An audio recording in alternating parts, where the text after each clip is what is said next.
नमस्ते आप सभी को। मैं रीना ढिल्लों एक बार फिर से अपने यूट्यूब चैनल हिंदी विषय श्रृंखला पर आपका स्वागत करती हूँ। आज हम पढ़ने वाले हैं निबंध। इससे पहले हमने कहानियां पढ़ ली हैं और ये जो हमारे हिंदी साहित्य की गद्य विधा हैं उनके अंतर्गत आते हैं।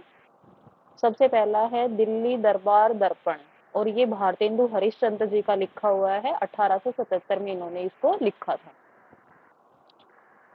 वर्णनात्मक शैली है और समाचार शैली भी है इसमें।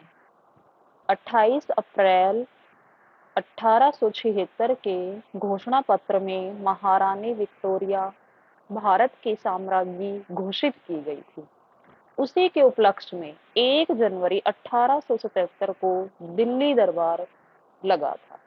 ठीक है, दिल्ली में एक दरबार लगा था जिसमें बहुत सारे राजा महाराजा भारत के बुलाए गए थे और वहां पर जो ये श्रीयुत वायसराय है इसने भाषण दिया था। तो इसकी भी बहुत अहम भूमिका है इस निबंध में। और इसमें जो नेशनल एंथम बजा था वो गॉड सेव द क्वीन वाला बजा था। ठीक है, फिर है 63 अनेक भारतीय राजा पधारे थे और इन्हें झंडा दिया गया था और साथ में एक तमगा दिया गया था। 101 तोपों की सलामी दी गई थी जो महारानी बनी थी विक्टोरिया उसको। 1 नवंबर 1858 को श्रीमती महारानी की ओर से एक इश्तिहार जारी हुआ था जिसमें हिंदुस्तान के रईसों और प्रजा को कृपा का विश्वास दिलाया गया था। तो जो ये इश्तिहार जारी हुआ था इसका भी बहुत अधिक महत्व है जो अंग्रेजी सरकार का जो शासन था उसके अंतर्गत, और ये भारतीयों की भलाई के लिए उनको ये विश्वास दिलाया गया था। तो इसका भी जिक्र है इसमें दिल्ली दरबार दर्पण में। ठीक है, अब इनका ही जो दूसरा निबंध लगा हुआ है हमारा, भारत वर्षोन्नति कैसे हो सकती है, कि भाई उस समय हम अंग्रेजों के गुलाम थे तो जो भारत था वो दिनहीन अवस्था में था, तो उसकी उन्नति कैसे हो, उसके ऊपर ये निबंध है। 1884 में लिखा गया है। हरिश्चंद्र चंद्रिका के दिसंबर 1884 के अंक में प्रकाशित हुआ था। इसे लेखक ने बलिया के ददरी के मेले में भाषण के लिए लिखा था। ठीक है, जो एक मेला लगता है ददरी में, तो वहां उनको भाषण देना था, इसके लिए उन्होंने इसको लिखा था।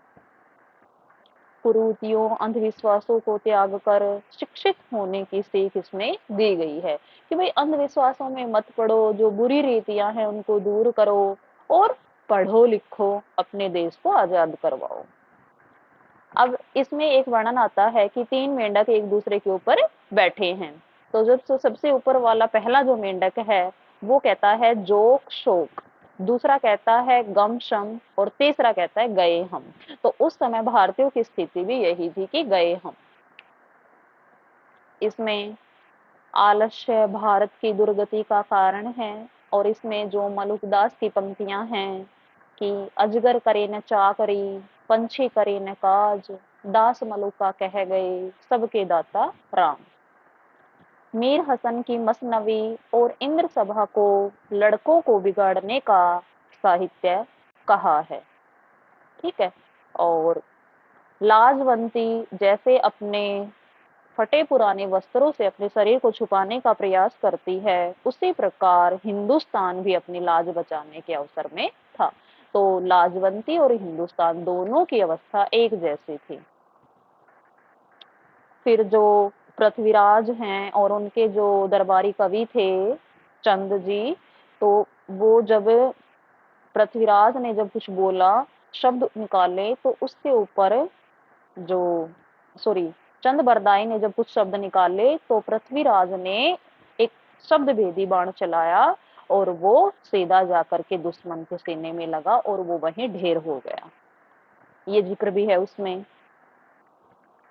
परदेसी वस्तु व भाषा का भरोसा मत करो, नींद से जागो। इसमें शिक्षा दी गई है कि जो अंग्रेजी वस्तुएं हैं या बाहर कोई भी देश की वस्तुएं हम जो प्रयोग में ला रहे हैं उनको मत लाओ, अपने देश का धन अपने देश में रखो, अपने देश की वस्तुएं खरीदो।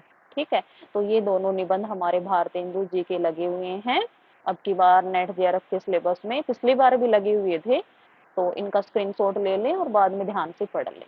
ठीक है, आज के लिए इतना ही। जो अगले निबंध है मैं वो अगली वीडियो में करवाऊंगी। धन्यवाद।